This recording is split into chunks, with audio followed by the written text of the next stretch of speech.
सांसदको शपथ ग्रहणका केही रोचक दृश्य। ओलीले समातेनन् शपथ पत्र।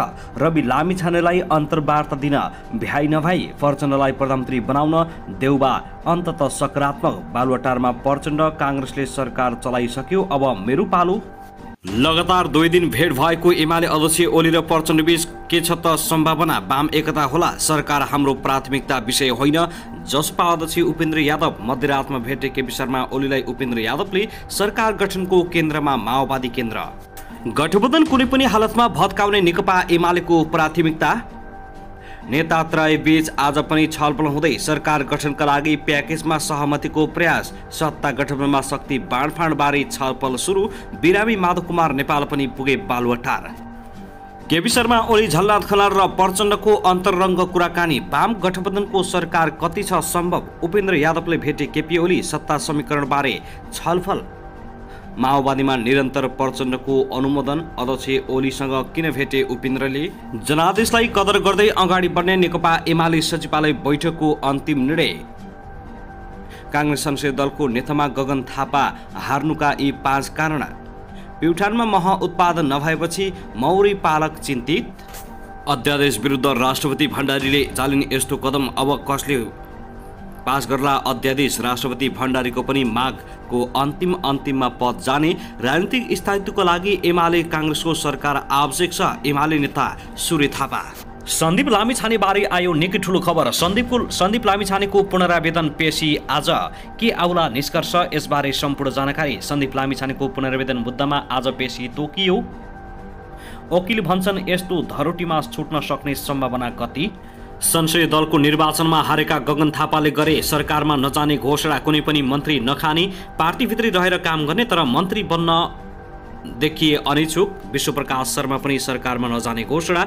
जनार्दन शर्मा भन्छन् प्रचण्ड प्रधानमन्त्री, रामचन्द्र पौडेल वा माधव कुमार नेपाल मध्ये एकजना राष्ट्रपति। श्रीमतीलाई अँगालो हालेको देखेपछि शिक्षकको हत्या। छाती र मुखमा हानेका थिए। मुक्का 4 शोभराज आज छुट्ने। राष्ट्रपति भण्डारीले सिद्ध बाबाको दर्शन गरिन्। तिर्बिका क्याम्पसले 22 दिनसम्म हिउँदे बिदा दिन पाउने। धनुषामा सवारी दुर्घटना, 2 जनाको मृत्यु। बैतडीमा शिक्षकको हत्या। विष्ट र युवती कनेक्सन एकै होस्टेलमा बस्थे। हुस्रुका कारण त्रिभुवन अन्तर्राष्ट्रिय विमानस्थलमा उडान प्रभावित। भरतपुर महानगरपालिका यी स्थानमा पार्किङ र हर्न बजाउन अबदेखि निषेध। म्याग्दीको बेनीमा सार्वजनिक जग्गा अतिक्रमण। गुठीको जग्गामा घर टहरा। महानगरले भत्काउने तयारी। 1 शिक्षकको भरमा चलिरहेको छ यस्तो विद्यालय। फागुनभित्र इम्पोस्ट नम्बर नराखे सरकारी सवारी साधनलाई कारबाही गरिने। र गठबन्धनमा शक्ति बाँडफाँडको छलफल। देउबा प्रचण्ड र माधव कुमार नेपाल सहित सहमति खोज्न बालुवाटारमा। प्रदेश 1 का मन्त्री राईले दिए राजीनामा। जाँदै 25 करोडको योजना अगाडि बढाउने मुख्यमन्त्री राजेन्द्र प्रसाद पाण्डेको घोषणा। अब हेर्नुहोस् पूरा समाचार।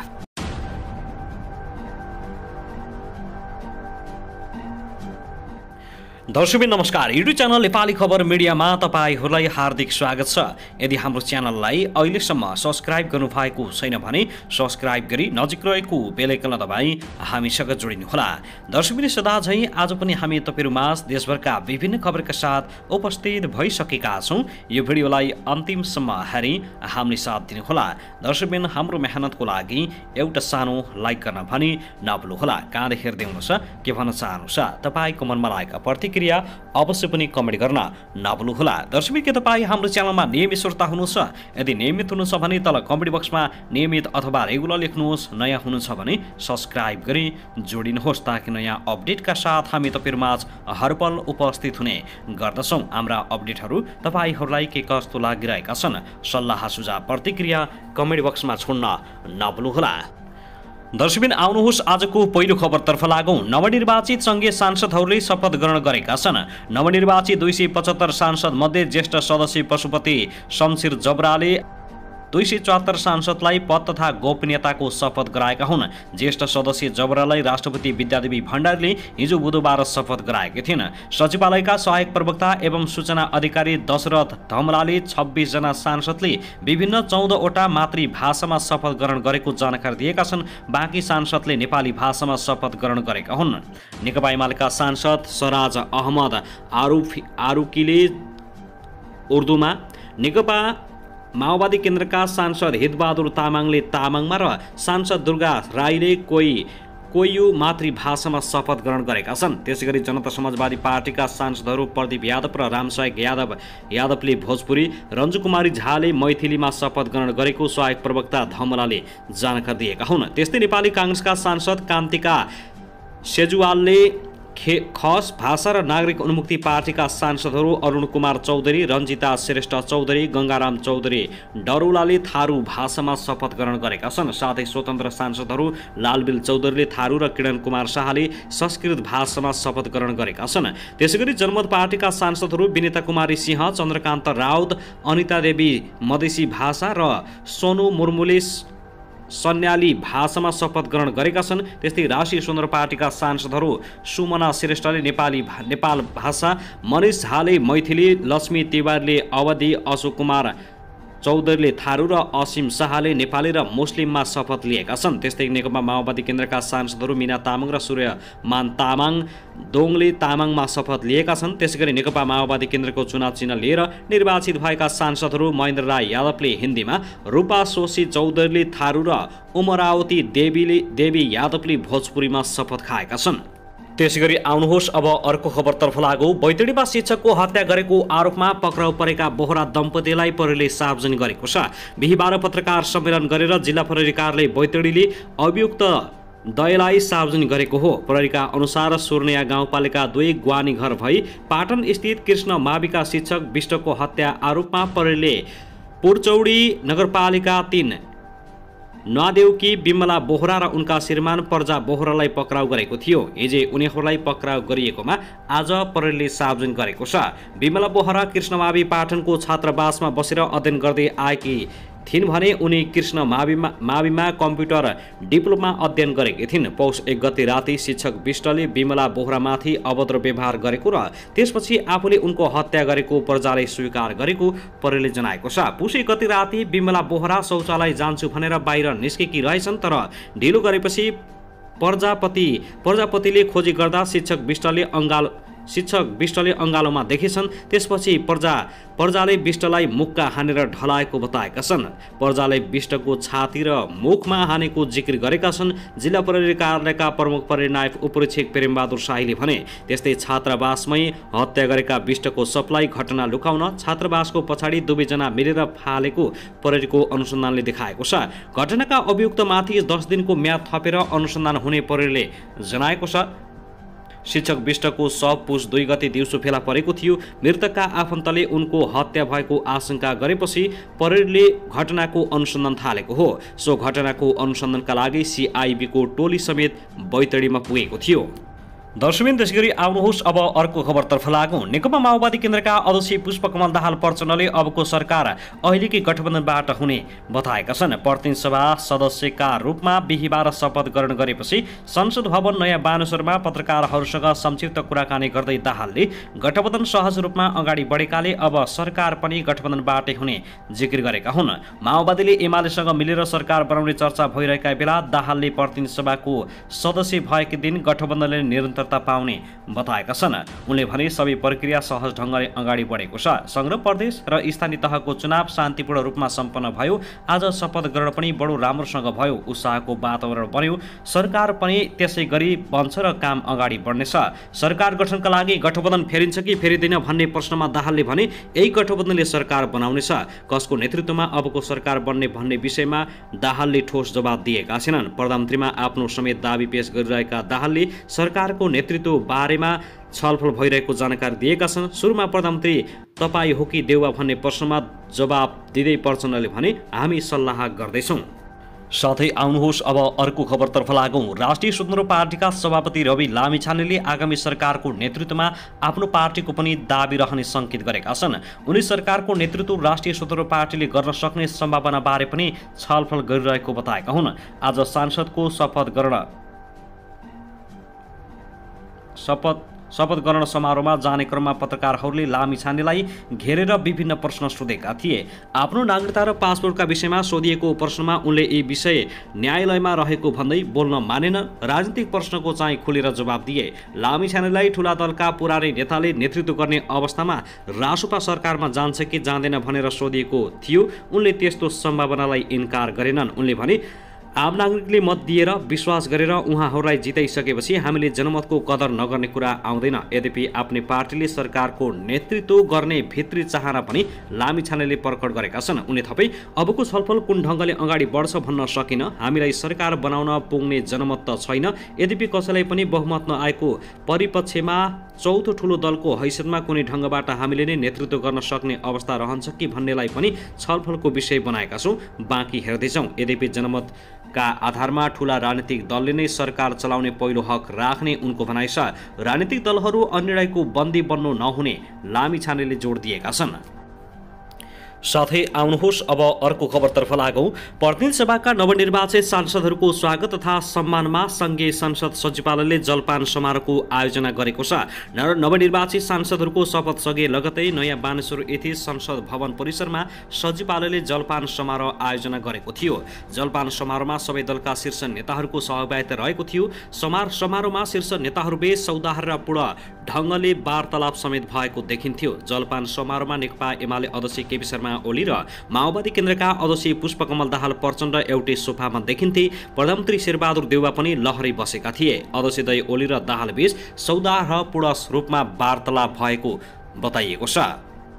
यसअघि प्रतिनिधि सभाका ज्येष्ठ सदस्य पशुपति शमशेर जबराले नवनिर्वाचित सांसदहरूलाई पद तथा गोपनीयताको शपथ गराएका थिए। नेपालको संविधानको धारा 88 बमोजिम संघीय संसदको प्रत्येक सदनका सदस्यले सदन वा त्यसको कुनै समितिको बैठकमा पहिलो पटक भाग लिनु अघि संघीय कानून बमोजिम शपथ लिनुपर्ने व्यवस्था छ। तर आज पनि माओवादी अध्यक्ष प्रचण्ड र केपी शर्मा ओलीको वार्ताले भित्रभित्रै खिचडी पाकिरहेको आशंका गर्न थालिएको छ। साथै आउनुहोस् अब सन्दीप लामिछाने प्रकरणबारे जानकारी गराउन चाहे। नाबालिग किशोरीलाई जबरजस्ती करडी गरेको मुद्दामा क्रिकेटर सन्दीप लामिछानेलाई पूर्वपक्षका लागि थुनामा पठाउने आदेश विरुद्ध पुनरावेदनको पेशी सरेको छ। आज उच्च अदालत पाटनमा आजका लागि पेशी तोकिए पनि सन्दीप पक्षकै कानून व्यवसायीले निवेदन दिएर पेशी सारेका हुन्। जिल्ला अदालत काठमाडौँको आदेश विरुद्ध सन्दीप लामिछानेले उच्च अदालतमा पुनरावेदन निवेदन दिएका थिए। सर्वोच्च बारको अधिवेशनमा कानून व्यवसायीहरू व्यस्त हुने भएपछि आजको पेशी हटाइएको सन्दीपका कानून व्यवसायी सरोज कृष्ण घिमिरेले जानकारी दिएका छन्। वरिष्ठज्यूहरू सर्वोच्च बारको अधिवेशनमा व्यस्त हुने भएपछि आजको पेशी हटाइएको छ। घिमिरेले भने अब अर्को बिहीबार सुनाइ हुनेछ। सन्दीपको तर्फबाट वरिष्ठ अधिवक्ता रमन श्रेष्ठ, सविता भण्डारी लगायतका वकिलहरू सर्वोच्च बारको अधिवेशनमा सहभागी हुने भएका हुन्। नाबालिग किशोरीलाई जबरजस्ती बलात्कारको अभियोगमा थुनामा पठाइएका लामिछानेका कानून व्यवसायीले गत मङ्सिर 29 गते पुनरावेदन दर्ता गराएका थिए। पीडित भने कि किशोरीको 2वटा जन्म दर्ता रहेको र उनी नाबालिग नभएको भन्दै अदालतमा प्रमाण पेश गरेका छन्। अदालतले त्यसबारे सम्बन्धित कार्यालयबाट प्रमाण समेत झिकाइसकेको छ। तिनै दोहोरो कागजका आधारमा पीडित नाबालिग नरहेको र लामिछानेले जबरजस्ती करडी पनि नगरेको दाबीसहित उनी पक्ष उच्च अदालत पुगेको हो।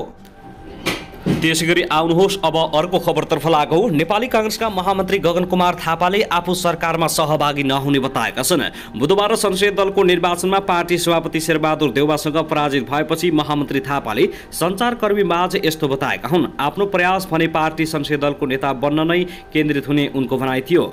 महामन्त्री थापाले पार्टीको महामन्त्री र सांसदको रूपमा आफू काम गर्ने स्पष्ट पारेका छन्। उनले पार्टी संसदीय दलको नेता नयाँ पाउनुपर्छ भन्ने हाम्रो एजेन्डा रहेको र त्यसमा प्रयास जारी राख्ने पनि बताएका छन्। महामन्त्री थापाले संसदीय दलको निर्वाचनको परिणाम अपेक्षाकृत नरहेको उल्लेख गर्दै त्यसबाट आफू निराश नहुने पनि प्रश्न पारेका छन्। महामन्त्री थापाले कांग्रेसको नेतृत्वमा सरकार गठन गर्ने बाटो खुला भएको समेत बताएका छन्। उनले सरकारको आलुपालुको कुरा र राष्ट्रपति लगायतका पदहरूको बाँडफाँडको विषयमा पार्टी र संसदीय दलभित्र खुला छलफलका लागि निर्णय नभए आफूहरूलाई मान्ने नहुने स्पष्ट पारेका छन्। पार्टीको संसदीय दल र पार्टीको सम्बन्धित कमिटीमा निर्णय गरेर मात्रै सरकारको आलोपालो राष्ट्रपति लगायतका पदहरूको बाँडफाँडको विषयलाई पारदर्शी ढङ्गले टुङ्गाउनु पर्ने उल्लेख गर्दै महामन्त्री थापाले त्यस्ता निर्णयलाई व्यक्तिगत तवरले अगाडि बढाए मान्न नसकिने चेतावनी दिएका छन्। उनले भने नेपाली काङ्ग्रेस संसदको ठूलो पार्टी भएको र गठबन्धनको पनि पहिलो पार्टी भएको हुनाले आज संसदीय दलको निर्वाचन सँगसँगै अब हामी नेतृत्वमा सरकार बनाउने कुरा औपचारिक रूपमा प्रारम्भ हुन्छ नै। दुईवटा कुरा यस सबैमा म प्रष्ट भन्न चाहन्छु। एउटा कुरा नेपाली काङ्ग्रेस संसदीय दलको नेताले नै यसको पहल गर्ने हो। नेपाली काङ्ग्रेसले गर्ने कुनै पनि निर्णयहरू चाहे त्यो सरकारको आलोपालो होस् चाहे त्यो राष्ट्रपतिको सन्दर्भमा होस्, ती कुनै पनि कुराहरू पारदर्शी भएनन् भने, सम्बन्धित कमिटीहरूभित्र छलफल भएनन् भने ती निर्णयहरू व्यक्तिगत निर्णयको रूपमा दर्ज हुन्छ। भोलि नेपाली काङ्ग्रेसले धोका दियो भनेर बोल्न पाउनुहुन्न कसैले पनि, संसदीय दलको नेताले नै निर्णय गर्ने हो। महामन्त्री थापाले नेपाली काङ्ग्रेसले आफ्नो नेतृत्वमा सरकार गठनका लागि आजैबाट पहल गर्नुपर्ने धारणा राखेका छन्।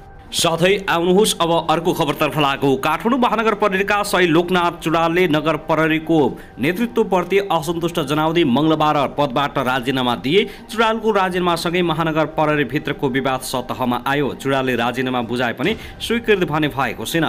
मेयर बालेन्द्र शाहको प्रिय पात्र मानिने महानगर प्रहरी प्रमुख एसपी राजु नाथ पाण्डेले आफूभन्दा मुनिका कर्मचारीमाथि अत्याचार गरेको आरोप छ। पाण्डेले गत भदौमा प्रमुखको जिम्मेवारी पाएका थिए। महानगर प्रहरीमा पाण्डेको आगमनसँगै महानगर व्यवस्थित भएको चर्चा समेत हुन थालेको छ। फुटपाथ व्यवस्थापन, पार्किङ, अन्डरग्राउन्ड खाली गराउने लगायत क्षेत्रमा राम्रो काम भएको भन्दै चर्चा पाएका पाण्डेले आफ्नै कर्मचारीमाथि अत्याचार गरेको आरोप खेपेका छन्। उनी आएसँगै अव्यवस्थित घर टहरा हटाउने कामलाई निरन्तरता दिइरहेका छन्। तर यता आफूभन्दा जुनियर कर्मचारीमाथि अत्याचार गरेको भन्दै कनिष्ठ राजीनामा नै दिएका छन्। 30 वर्ष महानगरको नगर प्रहरी सेवामा कार्यरत सही चुडालले महानगर प्रशासनलाई राजीनामा पत्र बुझाएका छन्। अन्य तल्ला तहमा कार्यरत नगर प्रहरी समेत नेतृत्वसँग असन्तुष्ट रहेको अभिव्यक्ति दिइरहेका छन्। नगर प्रहरीमा सेवा गर्न थालेको 30 वर्षमा जसभन्दा अपजस बढी बेहोर्नु परेको उनको तर्क छ। उनले भने तल्ला तहका प्रहरीको गुनासो समस्या नसुन्ने, काम गर्न नसके बिदा बस भन्ने जस्ता गैर जिम्मेवार जवाब दिन्छन्। तल्ला तहका प्रहरीको न्यायका लागि आफूले राजीनामा दिन बाध्य भएको उनको भनाइ छ।